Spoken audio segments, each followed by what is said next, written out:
so different.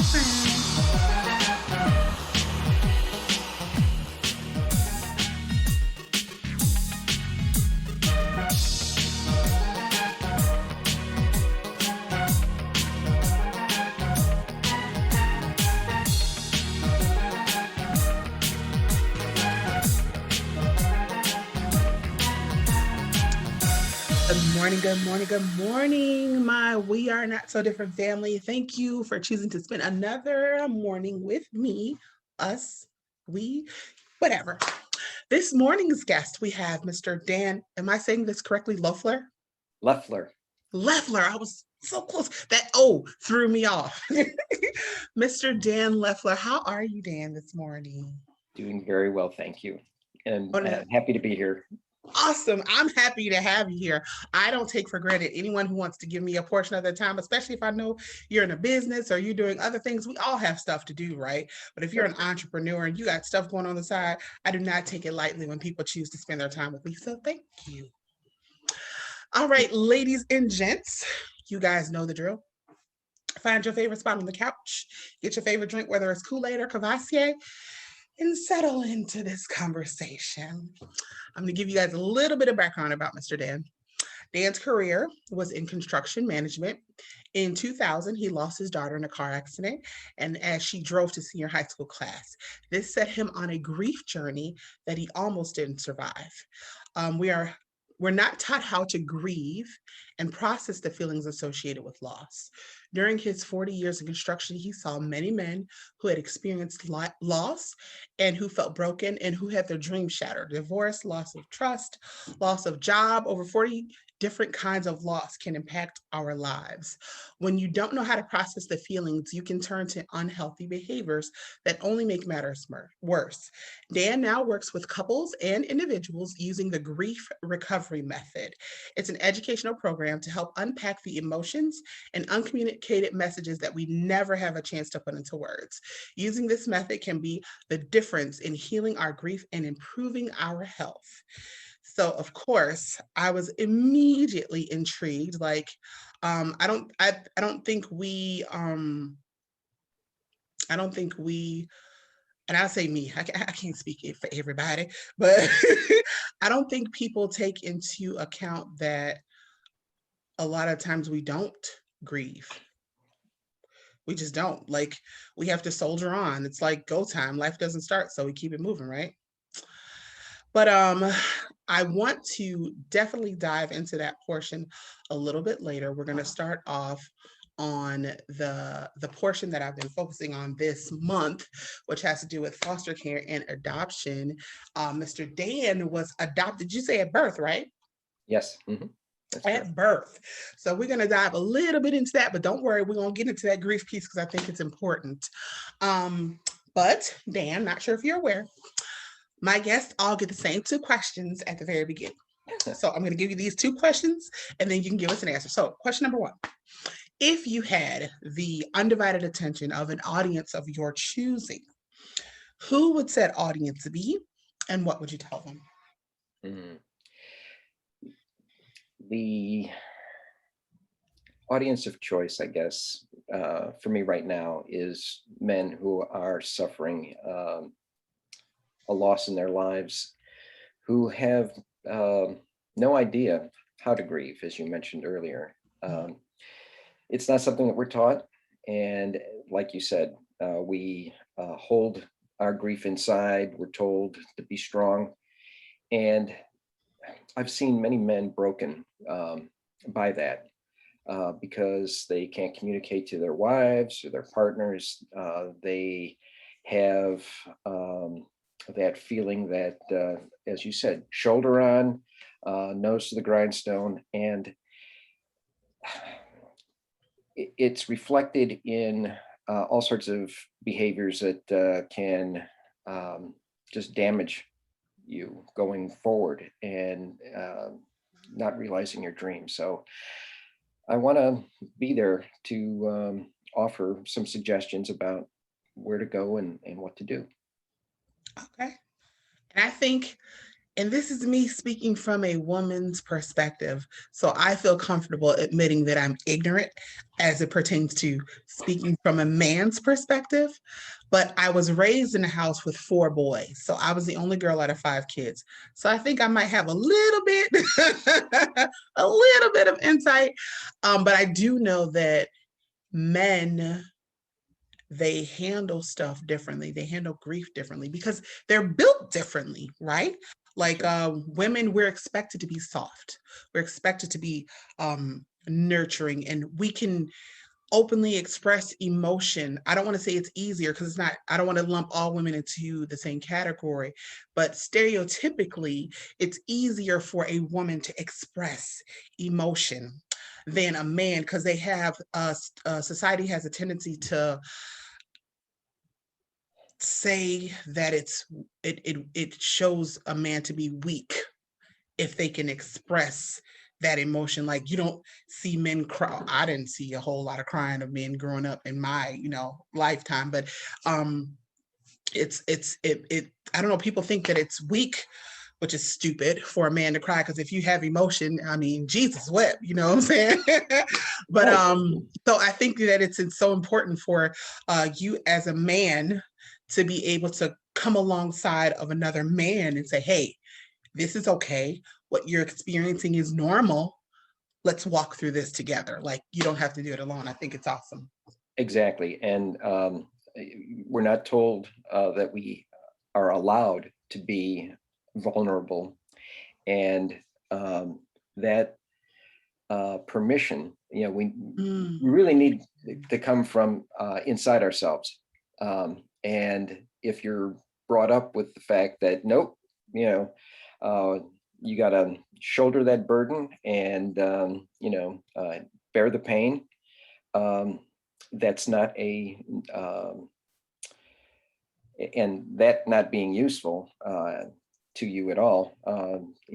You expect that men are going to walk around with this internal wound, and when we hold all of that inside, again, one of the things that the grief recovery method talks about is we're not meant to be pressure cookers.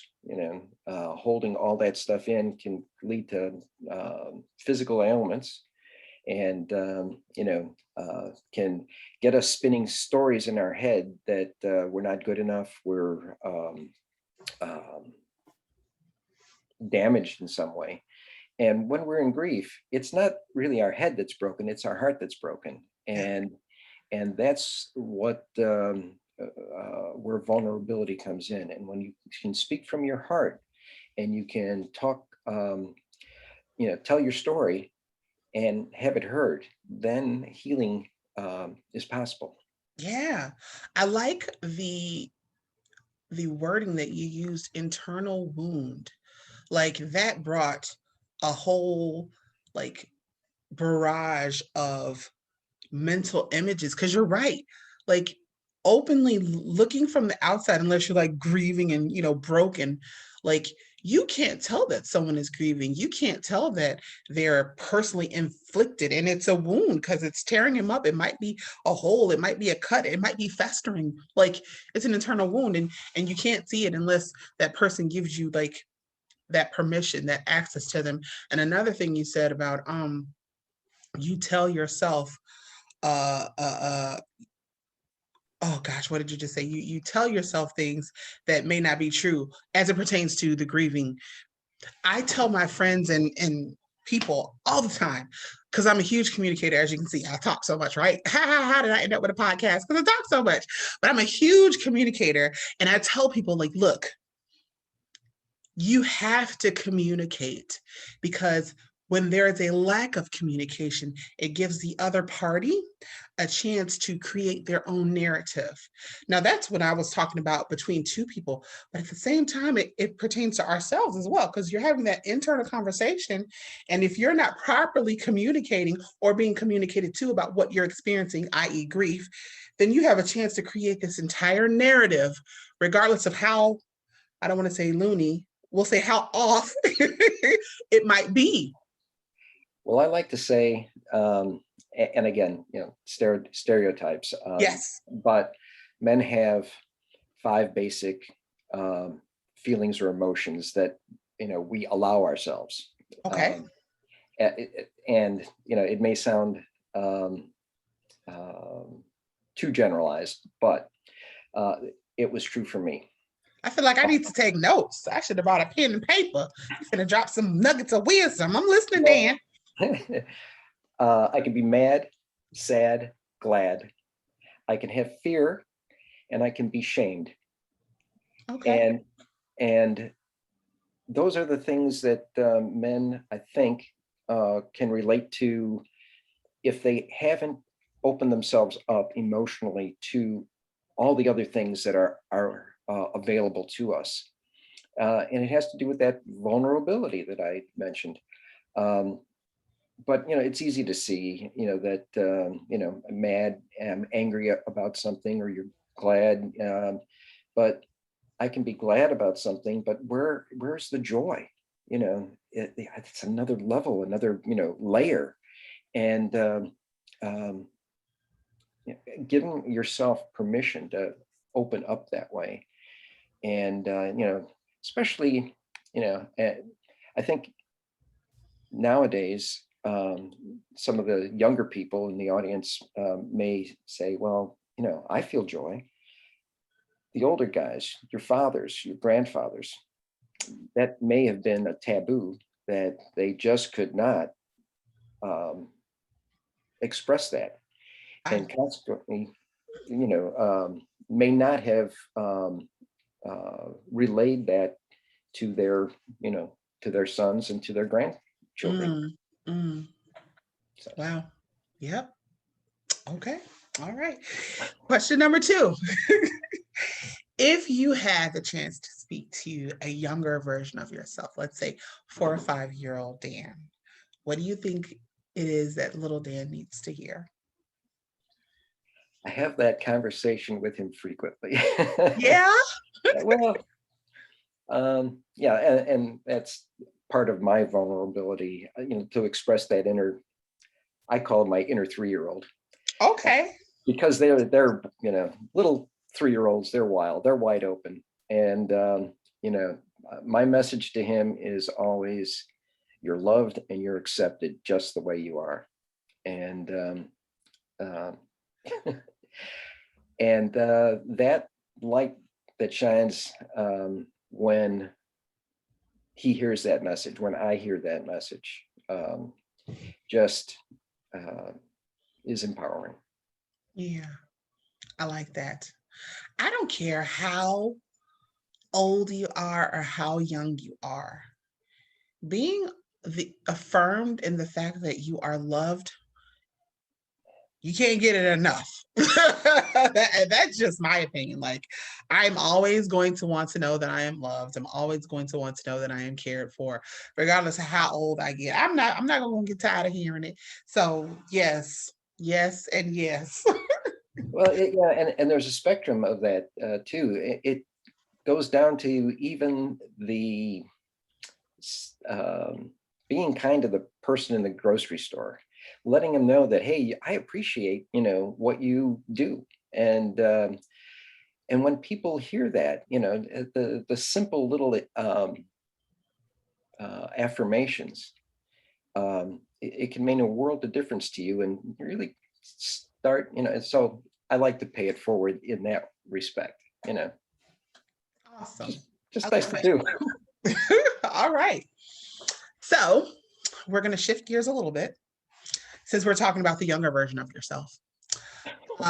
You said that you were adopted as an infant, meaning so from, I don't know, I can't say day one because I mean you're an infant, you don't remember. So as long as you can remember, this was your mom and or dad. So what was the story surrounding your adoption, if we can say that? Well,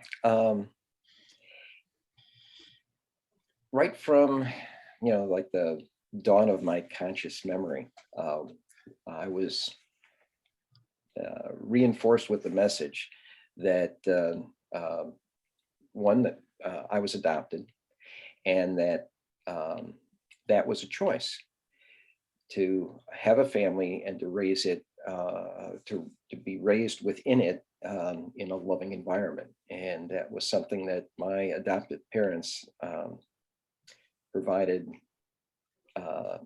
every single day. Okay.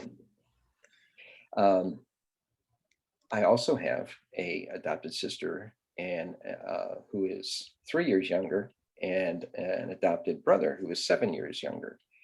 And I was actually at, as a 7-year-old, at the adoption of my younger brother, and can remember being called up by the judge at the hearing, the adoption hearing, and asked, "Are you ready for a little brother?" Aw.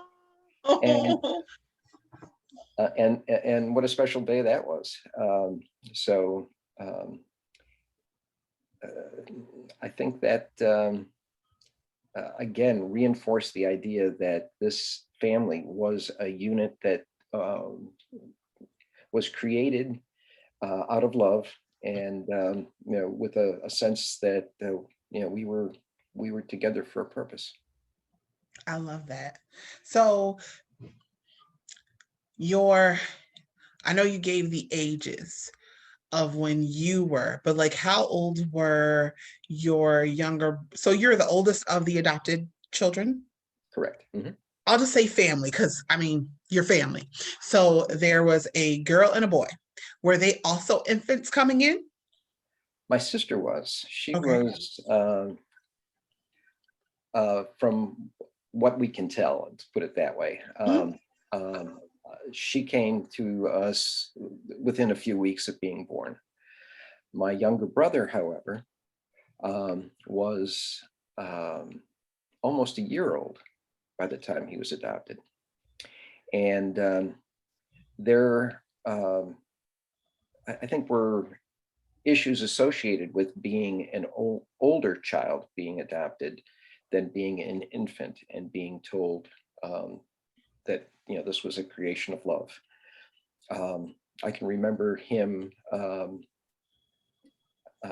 that day looking around with an expression of like, okay, where Who am are I? y'all? Yeah, who are these people? Uh-huh.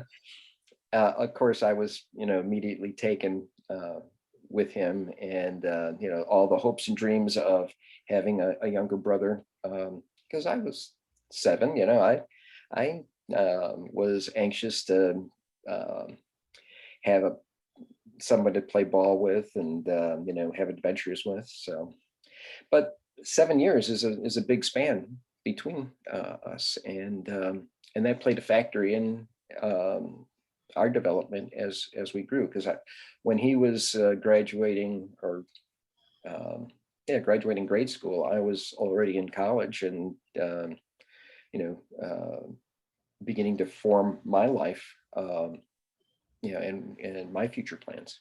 So Right. Okay. Are you guys still pretty close today?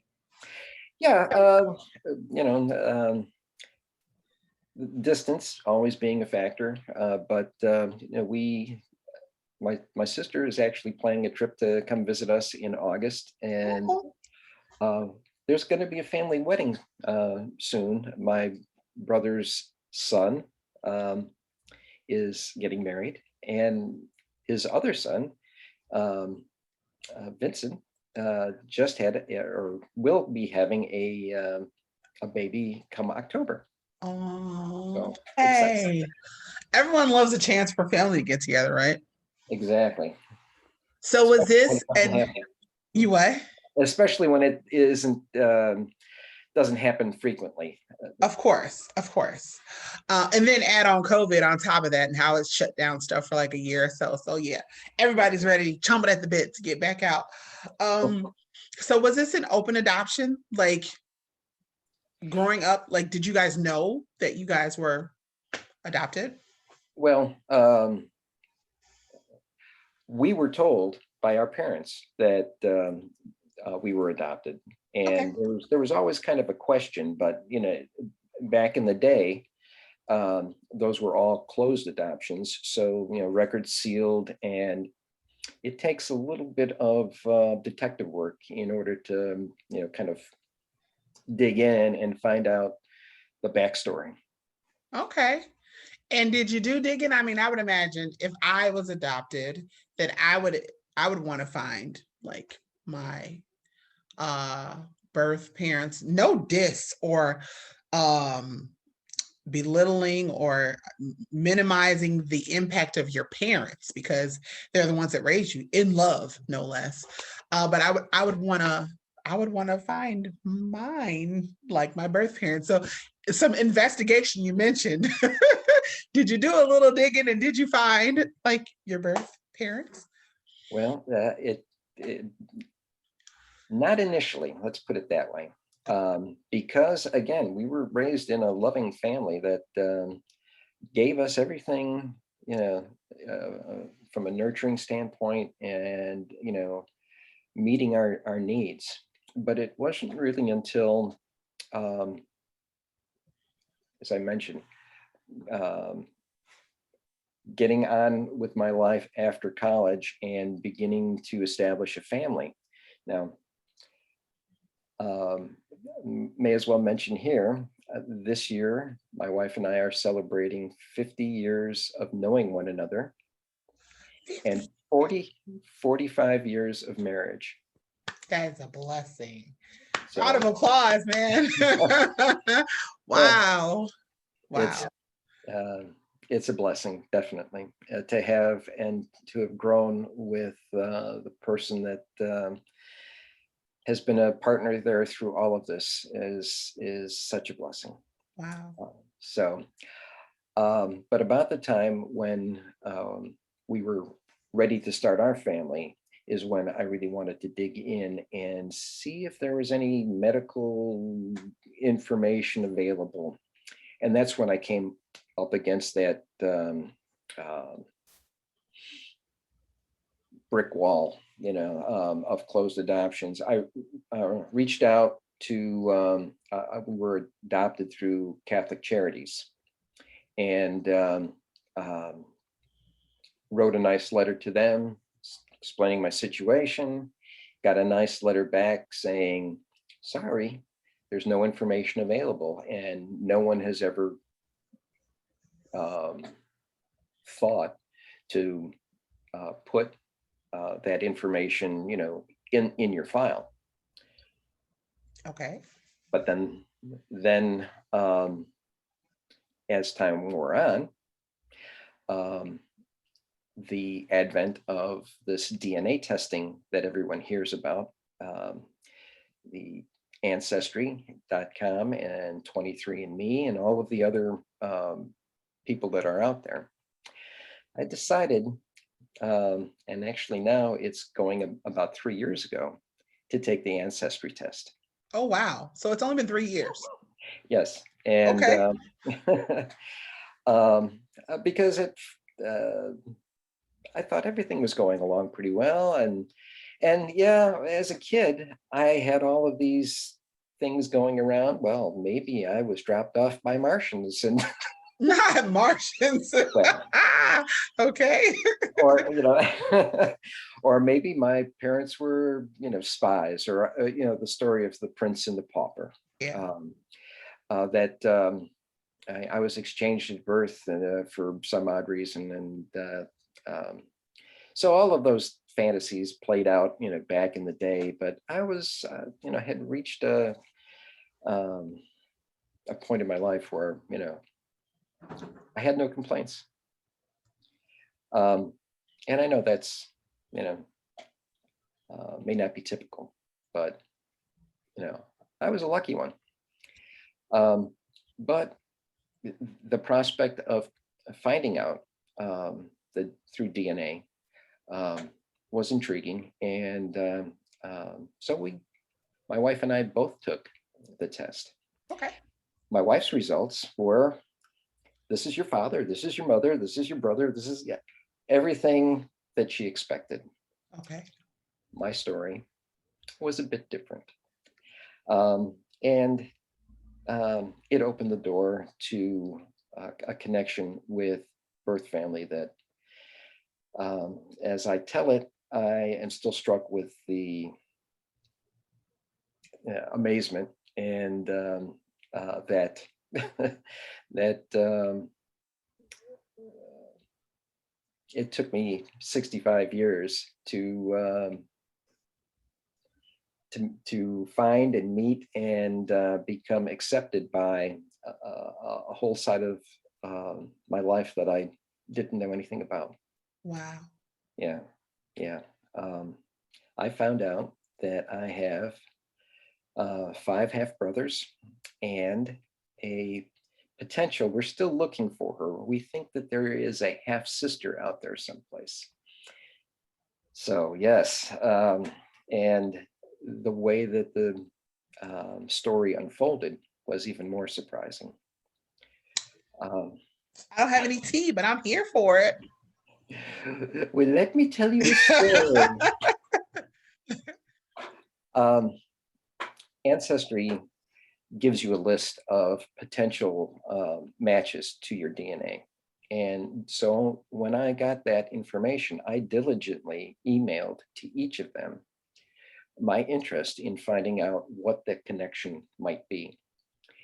And the top number one hit on my playlist was a fellow named George. And so I wrote, "Dear George, I'm interested in finding out any information you might have because I see we're connected, through our DNA." And his response that came back a few weeks later was, "Oh, that's really interesting. I really don't have any information about that, but if I come across it, I will be sure to get in touch." Okay. And so on down the list. Um, a few, more interested responses, but nothing that I could really, dig into until one Friday evening, just as my wife and I were getting ready for bed, I got an email. "Hi, my name's Dennis, and I'm your half brother." Okay. Pardon me?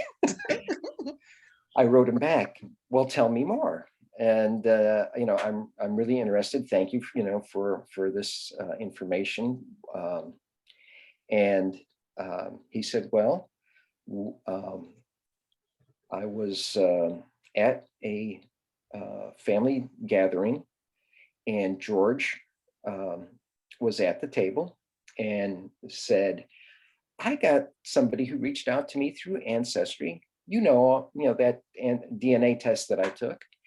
And they said, 'Oh yeah, yeah, yeah.' He reached out to me and he said, we had some shared DNA, and he wanted to know if I knew anything about a child being put up for adoption." And of course, well, I just responded, "No, I didn't know anything about it." And Dennis said, "No, wait, it's all true, Oh, and and I have the letters to prove it." Dennis got the receipts. Okay. So everybody around the table stopped and said, "What do you mean?" And he said, "Well, I don't know that if anybody knows this, but my mom, Evelyn, and her sister Helen sent letters back and forth to each other. And in the letter, Helen mentioned that she would put me up for adoption, had put a son up for adoption. And that son was me. And everybody around the table, we didn't know anything about that. Well, of course, back in the day, that was a taboo subject. And as it turned out, Dennis and I are more than half brothers. We're brother cousins. Now, what is a brother cousin? Thank you. I was like, brother cousin. It turns out that his mom, Evelyn, had an affair and with a young man named Robert, and Dennis was the result. Dennis was born in September of 1954, Okay. and I was born through a relationship that my mother had with her sister's boyfriend, Robert. Robert. Whew. And 3 months later, she found out that she was pregnant, and I was born in December of 1954. So Dennis is the closest genetic match that there can be without being, related. We have the same father, but different mothers, and the mothers were sisters. Sisters. Woo. If that, Okay. you can wrap your head around that. Yes. And It, and Dennis had, how fortuitous. Where did he find these letters? Because I'm sure that was some information your mom or your mom's sister wasn't quite ready to be like, they're past now, I'm assuming. I shouldn't assume. Or well, you're well, that was the thing. The dinner that everybody was sitting down for was actually my mother's memorial service. It was oh, going to okay. be the next day, Okay. and they were getting together for dinner the night before. And when Dennis found out that this connection was made, he immediately thought, Mom up in heaven um, made this connection possible so that the story was out Wow. and the truth was revealed. Wow. And his mom had passed away several years prior. And my mother had basically raised him as her son, as a substitute for me, the child that she had given up. Well, where was his mama though? Why? His mother had, well, his mother had passed on, and again, back in the day, being well, she had originally, Dennis's mother had originally convinced her husband at the time that this child was theirs. Oh, wow. Okay. I'm with you. I'm with you. Wow. So when she passed away, the responsibility for uh, finishing and the family sticking together and raising the children became a whole family affair. Aunts and uncles and grandparents were all involved in the raising of Dennis and the other children that were the result of another relationship. So hence I have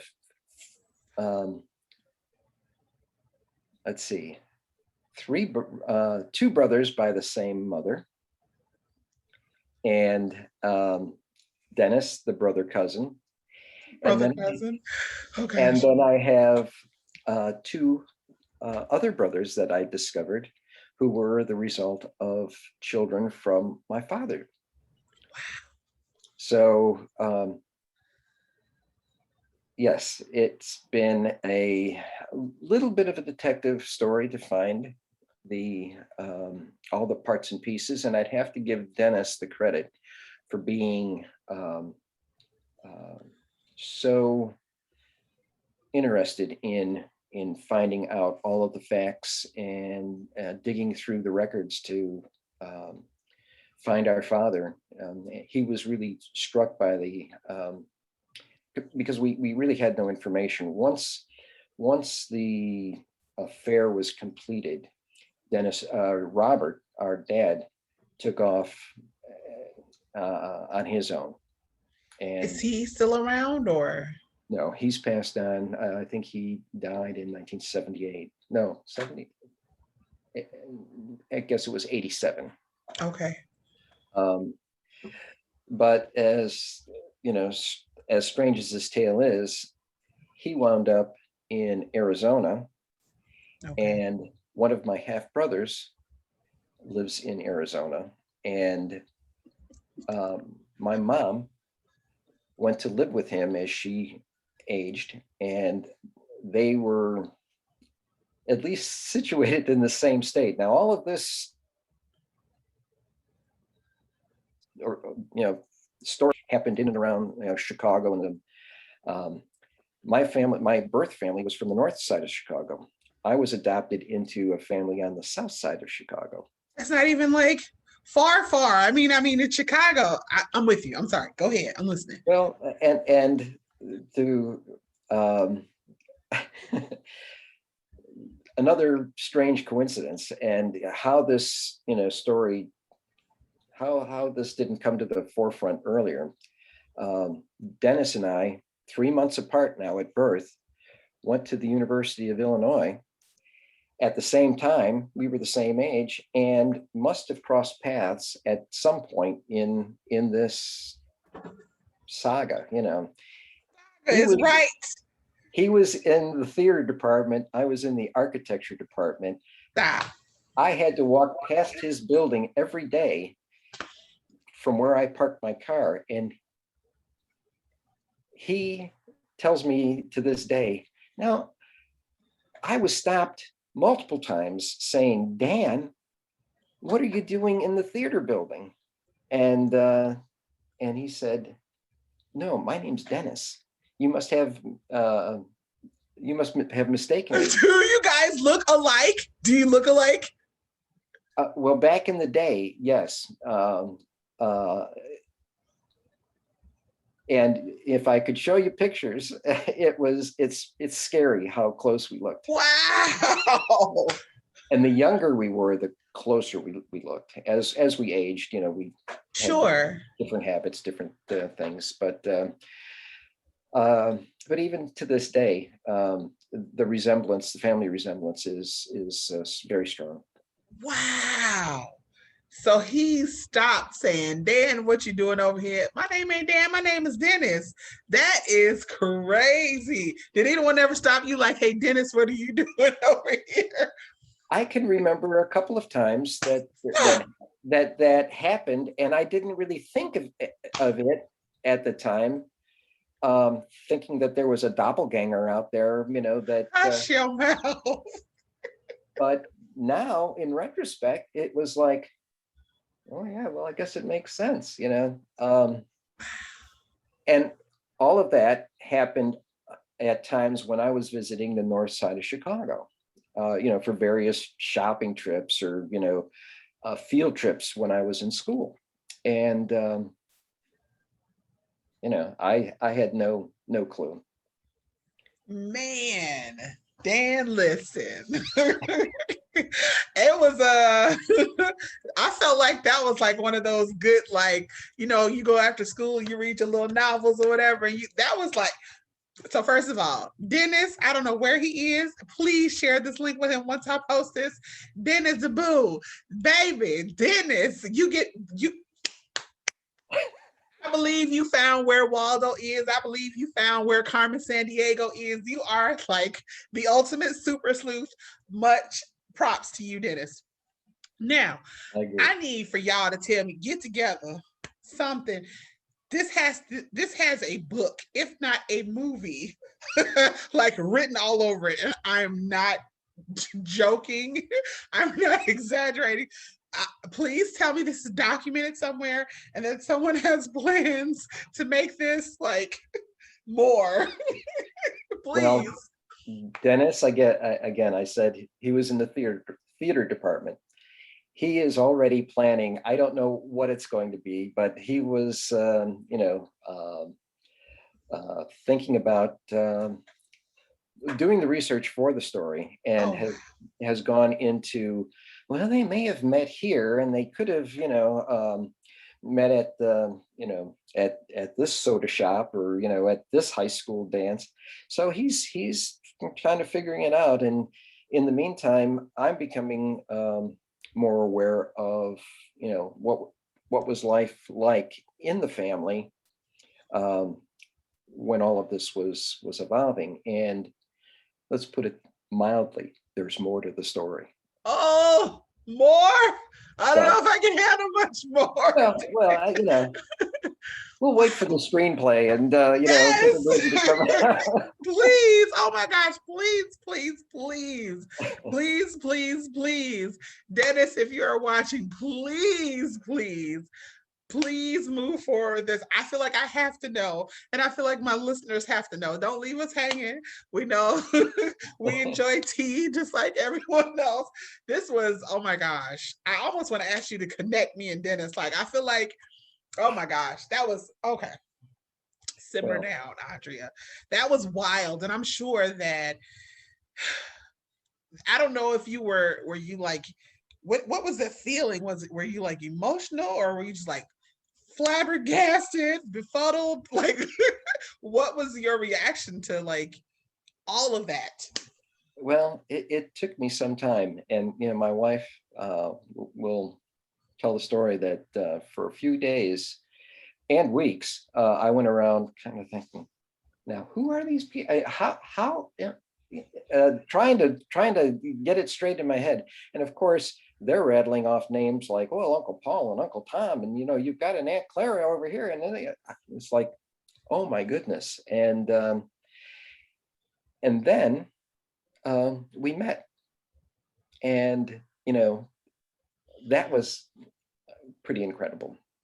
The first meeting, and this was, well, first the email exchange uh, continued, and then we started talking on the phone, and then it was Zoom calls, and as COVID came up, it has been more Zoom calls. And I talked to Dennis probably once a week, and my other brothers a little less frequently. We're more texting, and um, we've been blessed with grandchildren now, and so we are sharing photos of grandchildren, and so there's lots to talk about, Yeah, and lots to catch up on. I mean, so a many. lifetime.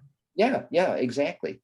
And so the stories that we tell, and some of the things that we probably I don't want to share here.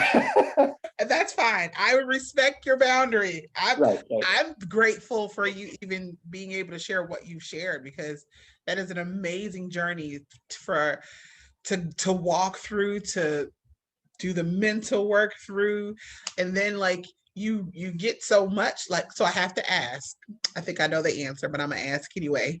Do you regret like reaching out and finding like your history, your past, your lineage? There definitely was some trepidation at first. And it's like when I responded to that email, it was like, what am I opening up here? And Pandora's box. exactly. Well, and I don't want to tell the other brothers' stories here. That's their story to tell. Sure. But needless to say, when they found out about me, there were a lot of questions that were raised.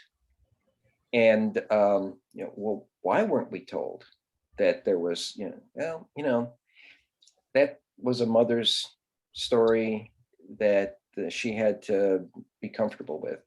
But Mm. I'm so grateful to that the letters survived, and that Dennis knew the story, Yeah.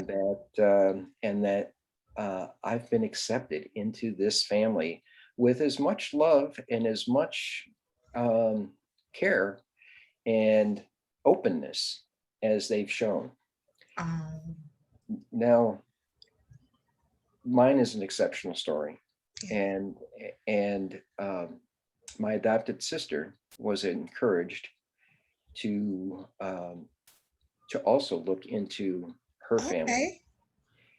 Her story is um, not as much of a happy ending.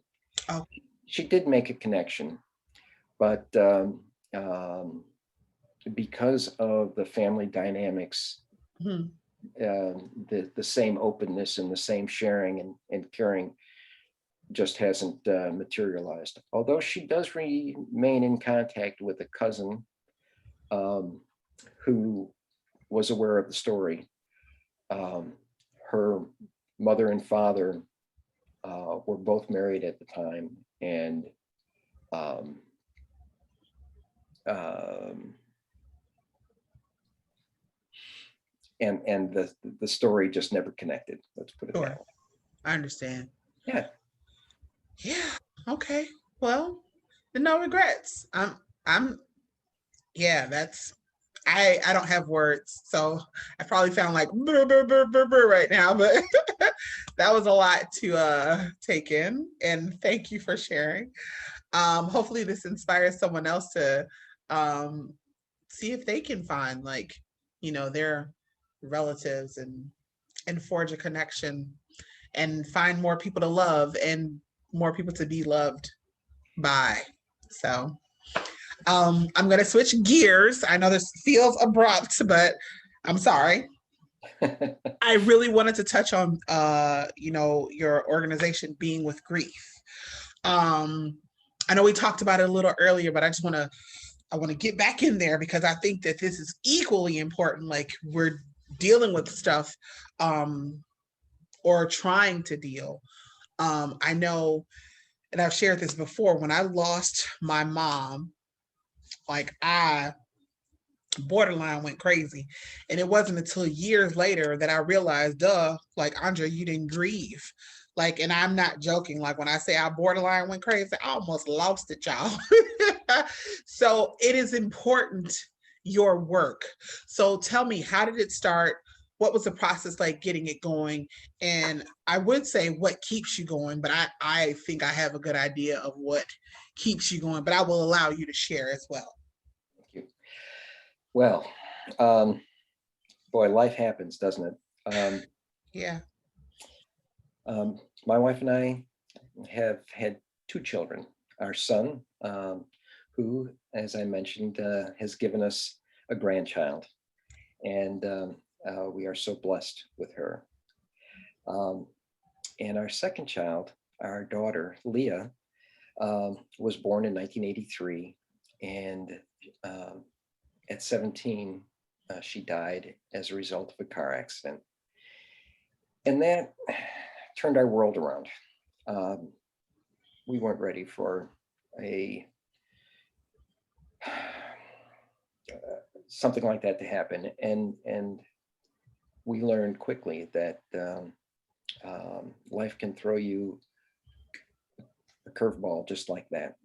Um, she was 17 and a half, and at 17, those half years were still important. Yes, sir. Getting ready for college, senior in high school, and on her way to school one day, um, we got a phone call saying your daughter had been involved in a car accident. We need you to come to the hospital right away. Well, not only didn't we know how to deal with that, um, but all of her friends, all of those teenagers who, um, at in your teenage years, I know I felt I was indestructible. Mm, To have the realization that a close friend, uh, his life is gone, was overpowering. Um, and we learned so many lessons in dealing with grief, um, that it became, well, part of our journey to uh, learn about grief and then to share what we've learned with others who have experienced loss. And as I mentioned, um, we're celebrating 45 years together. that's Uh, love. we lost our daughter 20 years ago, Mm, and many marriages don't survive that. Um, we each had to learn how to grieve on our own before we could come together and learn to grieve together. Wow. And one of the lessons that we learned was that in order to honor our daughter's memory, we were going to share the lessons that we learned with others. And so being with grief was born. And um, we each now have, well, we have a website, we have, all of the things that allow people to contact us and learn more. But um, as you mentioned it in the intro, I went down a path that I resonated with. Being with Grief was a program that was developed by an engineer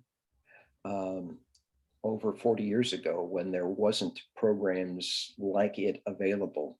And now there's so many self-help coaching programs and health and wellness programs. 40 years ago, this engineer came up with a system of looking at grief as an accumulation of events that occur throughout our lives. Okay. The little grief that can compound and begin to form that pressure cooker that I was mentioning earlier.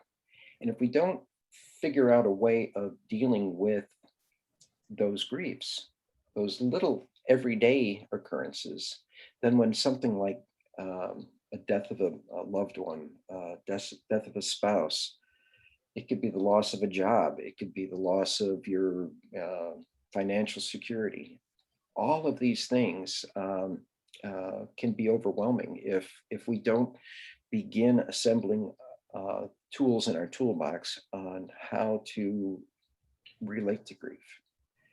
So that was how I approached it.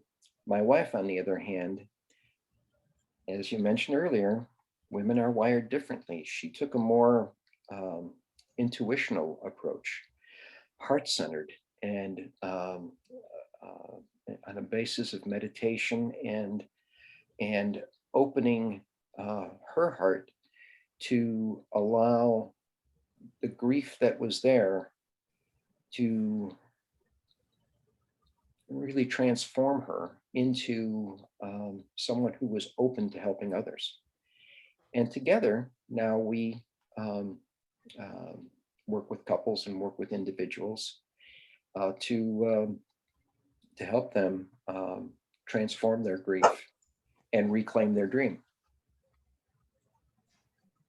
Sorry about that. That was Gamora making a cameo there. Sometimes she gets a little excited. I absolutely love what you and your wife have created.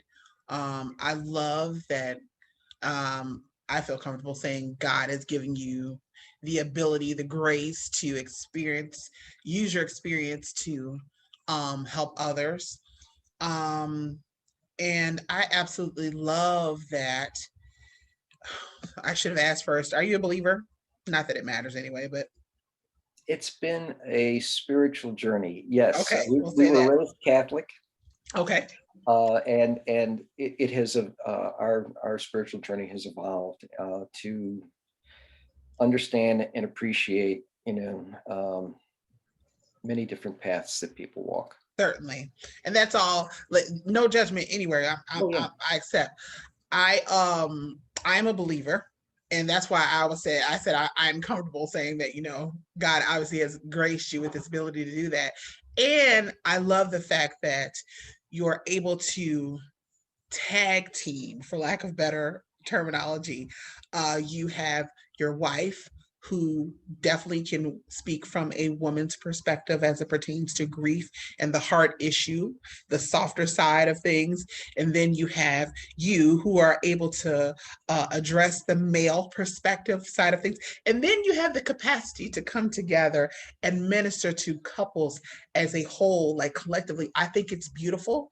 And I think it's only God has that ability to take something as horrific as bearing a child, because no parent wants to lose or bury a child. Only he has that capacity to take something that is horrendous as that, turn beauty or ashes into beauty, and turn that joy, that pain into joy. So to see that you're able to, like you said, your marriage withstood that. Lots of them don't. Um, your marriage withstood it. You grew together, and then you used that to turn around and help others. I don't think, it is so selfless. It is so encouraging. It is so inspiring. And I don't know if you've ever sat back and thought about the magnitude of the impact that you are having on not just people, not just couples, but, and I don't say this, I say this with no pretense, generations.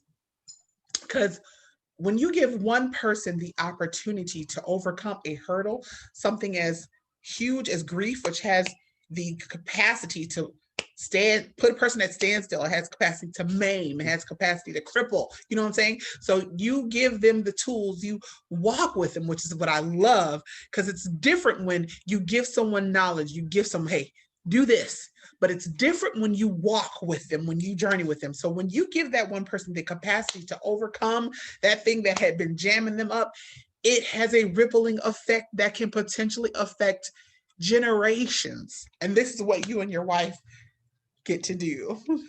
So true. You know, we've seen some of the results of that. Yeah. And our motto for our company is to change the conversation around grief, Mm. because it's been a taboo subject. Yeah. People, you know, and even, you know, when we speak, you know, in public about it, you have the people who are ready to engage and do the work, but then you see a lot of people who, it's fear, Yeah. it is conditioning, because we don't talk about that, you know, and oh, that's something that I would only discuss, you know, within the family, or Mm-hmm. or even that there's no one that I can talk to about this, so I'm going to just keep it inside. And that's where the hurt and the pain um, um, occur, because we have learned that there are some things that do not serve you, and when they don't serve you, you can give yourself permission to let it go. And the pain associated with loss, it doesn't serve us. It just creates an internal misery, and we're not meant to be. And God tells us this: we're not meant to be miserable. You know, we're meant to be creatures of love. Yeah. So, um, so yes, the work that we do, we recognize, and it's a way for us to honor our daughter's memory, and that's reason enough for us to do it. But it brings a smile to our face every time we are able to help someone. I love it. I love it. I love it. I love it. And may God bless like your ministry. And I say it's a ministry, and you can say it's not a ministry, but we know it's a ministry. I know some people have the hesitation, myself included, to attach the word ministry to anything because some people get turned off by it. But you do know what you're doing. You helping people. So I pray He blesses you, whether it's resources you need, whatever it is, that He continues to bless you guys, your marriage, and what the work that you're doing to help people, man. It's important. um, I do want to give you the opportunity to shamelessly plug yourself at this point. I want you to give us social media handles, website addresses, whatever it is. How can people find you? Like, how can they? You might have another brother or sister out there who want to say, "Hey, that sounds familiar." No, I'm sorry. He's Maybe. like, "No more." But how can people find you? How do people get a hold of you? Sure. Thank you for that. And yes, here comes the plug.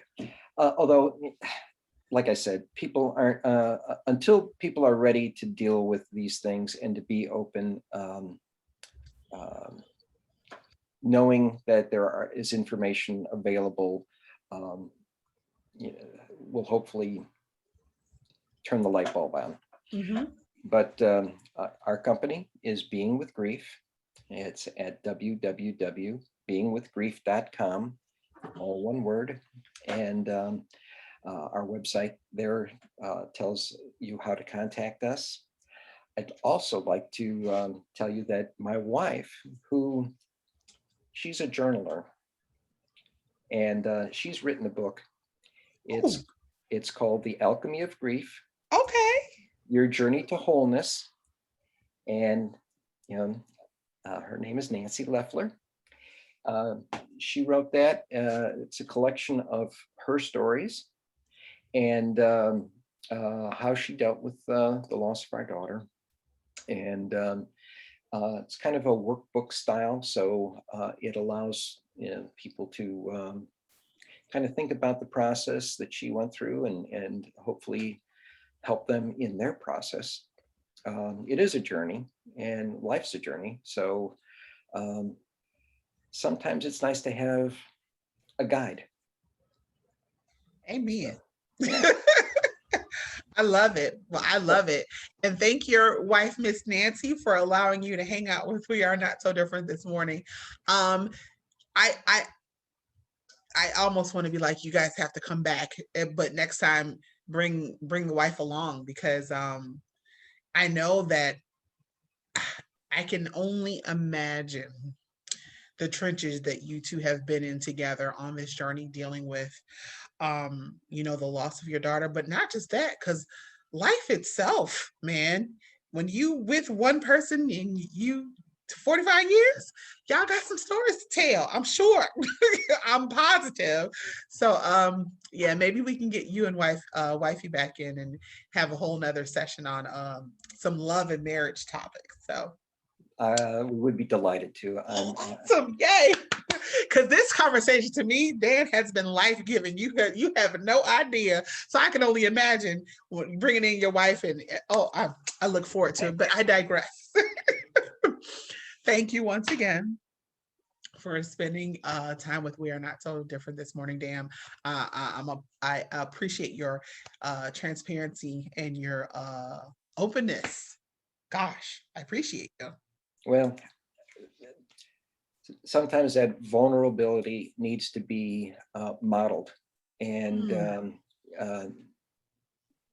that's the way to really, kind of get the message across. My story may resonate with somebody out there, and if it helps, and if that light bulb gets turned on, well, then a conversation can happen, and that's the beauty of your invitation. Thank you so much for the opportunity to have this conversation, and blessings in the work that you do. Thank you. All right, my babies, my We Are Not So Different family. Thank you for tuning in to another edition.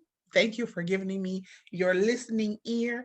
Until next week, do something nice for yourself, and we'll see you next time. Love y'all. Peace. We are not so different.